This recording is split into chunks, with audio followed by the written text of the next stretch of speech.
Cerita Ria Sinir dan Darah Hitam. Pada zaman dahulu kala di daerah Landak, yang sekarang disebut Kabupaten Landak, Kalimantan Barat, hiduplah sepasang suami istri, Kaleber dan Anteber. Mereka melahirkan seorang anak laki-laki yang diberi nama Ria Jambi. Setelah dewasa, Ria Jambi dinikahkan dengan seorang perempuan bernama Ngantan Barangan yang berasal dari Gunung Sambas. Dari perkawinan mereka terlahir 5 orang anak yang diberi nama Ria Tanu, Ria Kano, Ria Rinding, Ria Tanding, dan Ria Jane. Suatu hari datang seorang anak laki-laki bernama Ria Sinir ke rumah Ria Jambi. Anak itu mengaku berasal dari Gunung Sambas. Ketika ditanya ia anak siapa, Ria Sinir menjawab bahwa ia anak Bujang Nyangko dan Ngantan Barangan. Mendengar hal itu, Ria Jambi yang bijaksana menyambut Ria Sinir dan menganggapnya seperti anak sendiri. Karena Ria Sinir juga lahir dari rahim istrinya, Ngantan Barangan. Setelah itu, Ria Sinir meminta izin pada ayahnya untuk berburu enggang di hutan. Ia akan menguliti burung itu untuk dijadikan obat bagi sakit yang ia derita. Ria Jambi mengizinkannya dan membekalinya dengan sebuah sumpit. Ria Sinir anak laki-laki yang pemberani. Ia masuk semakin dalam ke jantung hutan tanpa rasa takut sedikit pun. Ketika melangkah, seakan tanahlah yang menuntun jalannya. Ia tahu bumi mana yang bisa dipijak dan mana yang tidak. Sesekali ia juga bergelantung pada sulur-sulur tanaman untuk menyeberangi jurang kecil. Ria Sinir mendengarkan dengan tajam alam di sekelilingnya. Bau tanah basah dan daun-daun busuk yang menyuburkan tanah menjadi aroma pengiring. Ia juga melihat beberapa ekor mejangan sedang makan. Langkahnya terhenti sejenak ketika seekor ular kobra melintas di depannya. Lalu sebuah suara mangkaok membuatnya melesat ke kanan. Dari balik abad, ia melihat seekor burung enggang sedang bertengger rendah. Sebuah kebiasaan yang tak biasa dilakukan burung keramat itu. Ria Sinir menyiapkan sumpitnya. Ia membidik burung enggang itu, tapi melesat. Rangkong incarannya terbang ketika seorang anak perempuan tiba-tiba datang mendekatinya. Ria Sinir hampir marah pada anak itu. Tapi tak jadi, karena anak perempuan itu tiba-tiba terpeleset dan jatuh ke dalam sebuah kolam kecil. Ria Sinir muncul dari semak-semak dan menolongnya. "Terima kasih," ucap si gadis cilik sambil merapikan pakaiannya. "Apa yang kau lakukan di sini?" "Aku sedang membantu ayahku mencari tanaman obat." "Dari mana asalmu?" "Tanjung Selimpat." "Shh!" Ria Sinir menyuruh anak perempuan itu diam ketika melihat burung enggang yang tadi mendekat dan bertengger di dahan yang rendah. Ia membidikkan lagi sumpitnya. "Jangan bunuh enggangku," seru sang gadis. "Itu enggangku. Aku yang melihatnya duluan," sahut Ria Sinir masih dengan pengawasan pada burung itu. Putri Tanjung Selimpat menghadangnya dengan berdiri di depan sumpit Ria Sinir. "Ada alasan apa kau ingin membunuh burung piaraanku?" Ria Sinir menurunkan sumpitnya dan menatap wajah si anak perempuan. "Aku membutuhkannya untuk menyembuhkan penyakitku." "Penyakit apa hingga kau harus memburu makhluk menawan itu?" "Kau tak bisa melihat sesuatu yang tak terlihat." Mendengar itu, Putri Tanjung Selimpat terdiam. Ia pernah mendengar ayahnya mengatakan tentang penyakit yang tak terlihat, yang mungkin disebabkan oleh gangguan roh jahat. Karena merasa berhutang budi pada Ria Sinir, ia kemudian bersiul.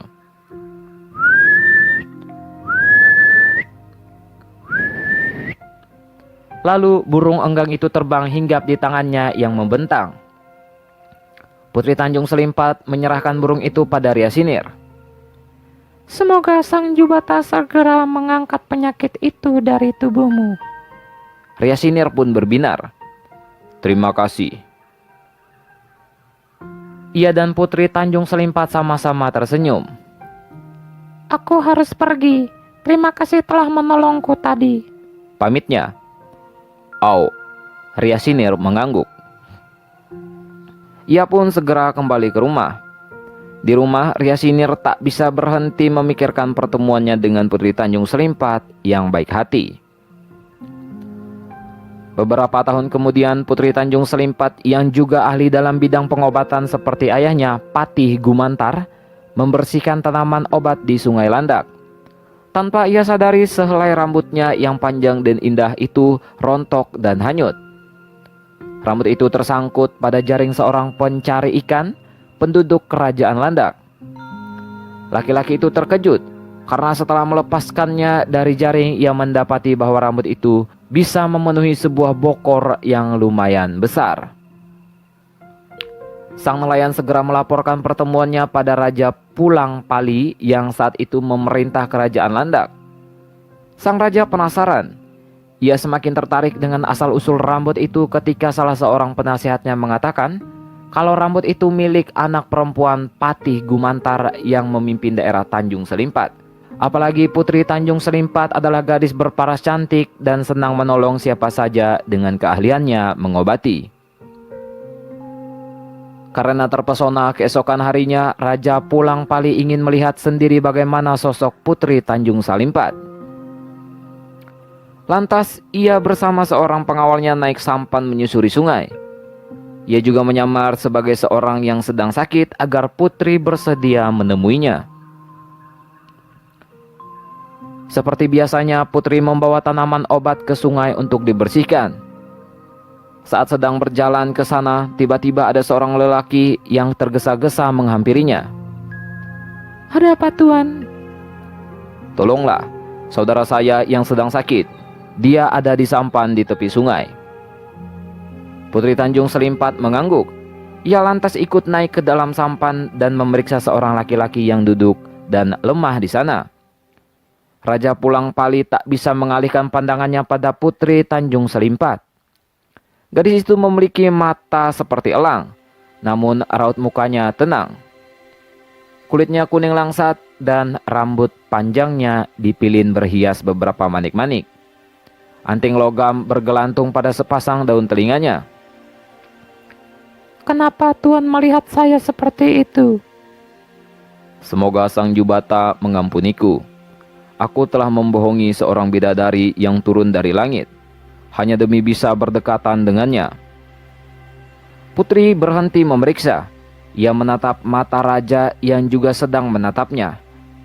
Apa maksud Tuan? Suatu hari, sehelai rambut tersangkut pada jaring seorang pencari ikan kerajaan Landak. Bukannya menjawab, Raja Pulang Pali menyamar malah bercerita. Lalu ia melaporkan pada raja. Penasaranlah sang raja pada pemilik helai rambut yang katanya berparas jelita dan berbudi luhur. Lalu raja menyamar menjadi seorang yang sedang sakit agar Putri bersedia menemuinya dan membuktikan sendiri kalau pemilik helai rambut itu memang sangat cantik. Putri tertunduk. Saya tak keberatan mengobati sakit siapapun, tapi saya tidak suka cara Tuan mempermainkan saya. Selama saya memeriksa Tuan yang sebenarnya sehat bugar, waktu saya untuk menolong orang terbuang sia-sia. Raja tersenyum kagum. Kalau begitu, aku minta maaf atas perbuatanku. Lalu izinkan aku mengutarakan maksudku yang lain. Silakan. Aku punya 6 orang istri, tapi dari kesemuanya tak ada yang memiliki kesempurnaan sepertimu. Wahai Putri Tanjung Selimpat, sudikah kau menjadi istriku, dan akan kujadikan ratu pemaisuri kerajaan Landak? Betapa akan bertambah makmur rakyatku memilikimu.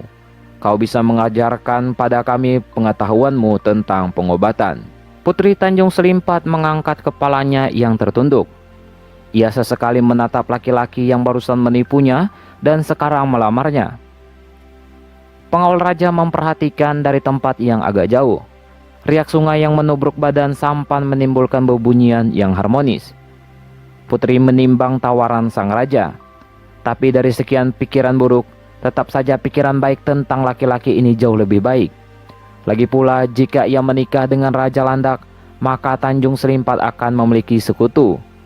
Apabila suatu waktu daerahnya diserang, ia bisa mendapatkan bantuan dari Landak. Mintalah izin pada apakku, wahai raja yang terhormat. Raja tersenyum. Aku dan orang-orangku akan kembali besok untuk melamarmu, Putri. Ada baiknya jika kau kabarkan berita ini pada Patih Gumantar, ayahmu. Sebelum kau meninggalkan sampan ini, semoga ini cukup untuk biaya mengobati sakitku. Raja menyerahkan beberapa butir emas seukuran buah kemiri. Putri tersenyum. Biasanya, orang mengganti dengan bahan makanan. Tak jarang mereka tak memberi saya apa-apa. Tapi kali ini, meskipun Tuan memberikan emas yang berkilauan, saya tak bisa menerimanya. Karena saya tidak merasa telah membantu Tuan. Saya undur diri. Sang raja yang telah jatuh hati pada gadis itu tersenyum sambil mengantar kepergiannya.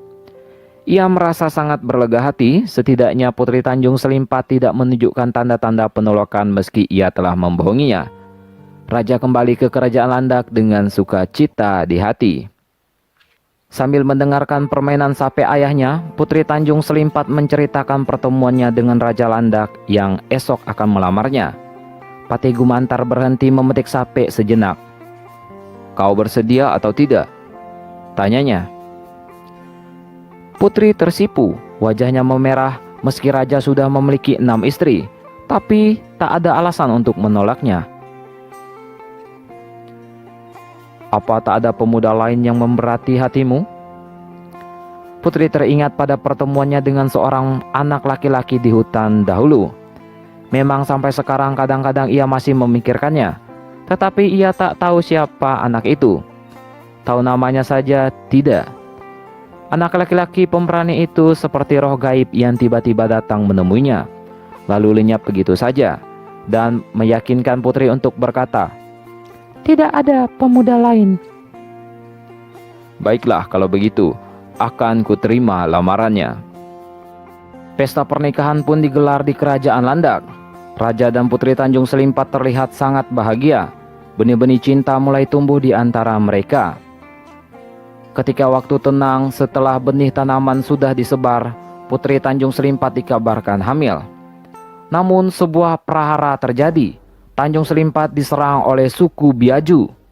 Mereka mengincar kekayaan Patih Gumantar yang terkenal. Dan akhirnya sang patih gugur dikayau oleh mereka. Karena mempercayai bahwa kepala patih memiliki kekuatan yang luar biasa, suku Biaju memasukkannya ke dalam sebuah belanga yang disebut Tajau Tarus dan membawanya pulang. Mendengar kabar itu, bersedihlah hati Putri Tanjung Selimpat. Raja yang prihatin mencoba menghiburnya. Bersediakah Baginda mengambilkan kepala apakku kembali? Itu satu-satunya hal yang aku inginkan untuk mengubur rasa sedih. Akan kulakukan apapun, Pemarsuriku. Tapi lawan kita tak sembarang orang. Buatlah sebuah jong untuk membawa pasukanmu. Baginda mengangguk, ia segera bergegas. Untuk membuat sebuah jong, ia memerlukan kayu yang kuat. Maka keesokan harinya, Raja mengerahkan orang-orang untuk menebang pohon malibo di hutan. Pohon itu berkayu kuat dan sangat sesuai untuk membuat jong. Pekerjaan itu tak selesai dalam sehari. Maka keesokan harinya ia dan orang-orangnya kembali lagi ke sana. Tetapi betapa terkejutnya mereka melihat pohon yang mereka tebang telah utuh kembali. Mereka mencoba lagi, tetapi keesokan harinya kejadian yang sama berulang kembali. Ternyata pohon itu angker dan memiliki sebuah kekuatan gaib yang tak terlihat. Kemudian seorang penasihat mengatakan bahwa ada seorang pemuda bernama Riasinir yang memiliki kesaktian karunia dari Jubata. Raja lantas memanggil pemuda sakti itu untuk membantunya. Benar saja, setelah ditebang oleh Ryasinir, pohon berkekuatan sihir itu tak kembali utuh. Tugas Ryasinir selesai. Raja memberinya upah beberapa keping emas. Saat itulah Ryasinir melihat pemaisuri, dan ia sadar kalau pemaisuri adalah gadis kecil dari Tanjung Selimpat yang dulu mencuri hatinya. Ia semakin terpukau melihat kecantikan yang terpancar dari perempuan itu. Diam-diam Ryasinir berdoa agar pemaisuri bisa menjadi istrinya.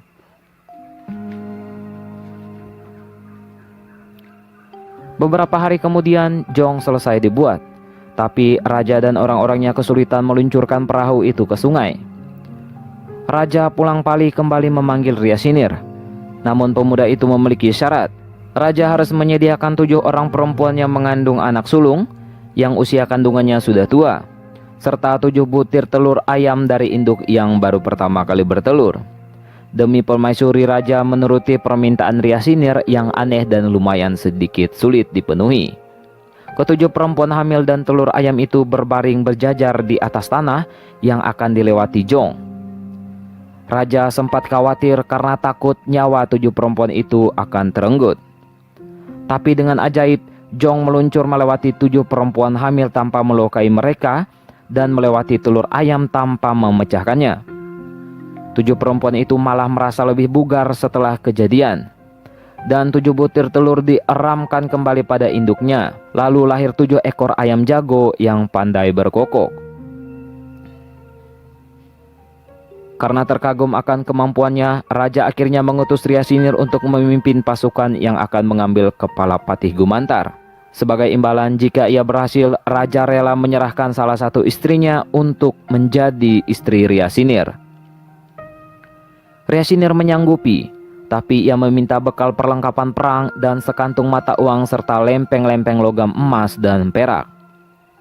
Saat malam, Ryasinir dan pasukannya sampai di tepi sungai dekat kerajaan suku Biaju. Dengan kesaktiannya, ia bisa melihat bagaimana letak bangunan kerajaan itu dan di mana mereka menyimpan kepala patih. Ternyata Tajau Tarus tempat penyimpanannya dijaga ketat, tapi Ryasinir sudah menyiapkan rencana. Malam hari, ia dan anak buahnya menyelinap ke kampung. Mereka menyebarkan keping uang dan logam mulia di sekeliling sumur tempat penduduk menimba air. Mereka juga menggantung dan menyebar uang di pohon-pohon beracun yang memagari istana. Pohon-pohon itu juga berdekatan dengan sungai yang digunakan penduduk untuk mencari ikan. Siasat Ryasinir berjalan lancar. Keesokan pagi, rakyat yang menimba air dikejutkan dengan uang yang berserakan. Ia mengabarkan pada yang lain, semua orang lantas menuju sumur dan menebangi pohon beracun demi mengambil keping emas. Pohon itu jatuh ke sungai hingga membuat ikan-ikan keracunan dan mengambang di permukaan. Warga semakin heboh memanen ikan-ikan itu. Karena penjagaan yang berkurang, Ryasinir bisa menembus pagar istana dan dengan cepat mengambil peti penyimpanan kepala Patih Gumantar.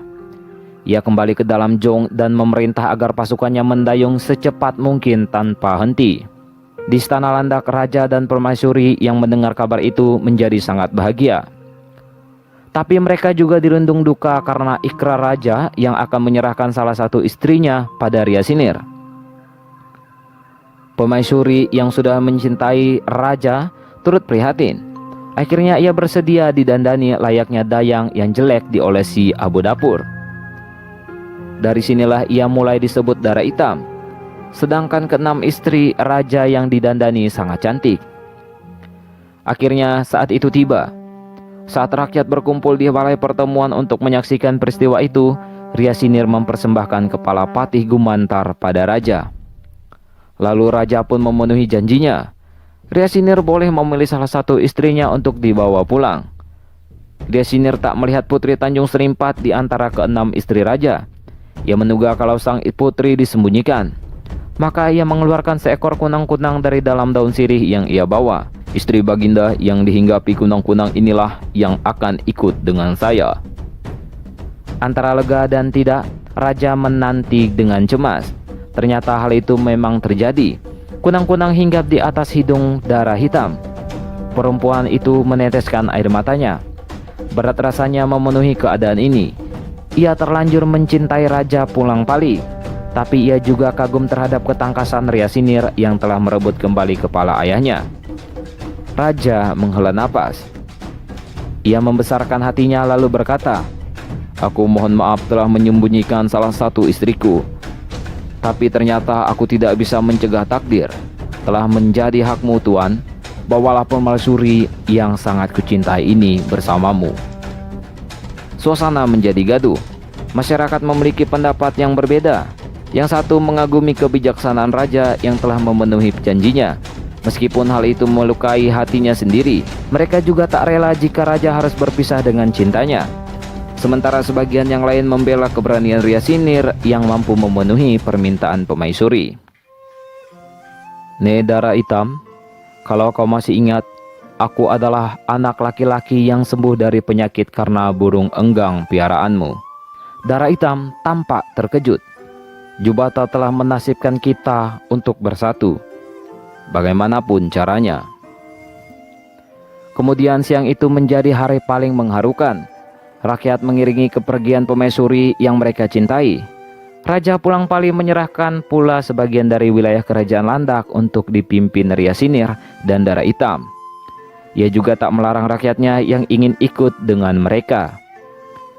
Sebelum mereka pergi, raja memberikan amanat bahwa Ryasinir dan Putri Tanjung Selimpat hanya boleh menikah setelah bayi yang dikandungnya lahir. Bayi itu akan menjadi anak raja, lalu kemudian dinamai Raden Ismahayana. Beberapa waktu setelah anak itu lahir, Ryasinir dan Dara Hitam melangsungkan pernikahan. Lalu mereka melahirkan seorang anak laki-laki yang diberi nama Ria Tanu. Raja Pulangpali yang baik lantas menyatukan keduanya menjadi saudara, agar tak ada perpecahan di antara masyarakat. Mereka pun hidup aman dan tentram dengan menghormati satu sama lain.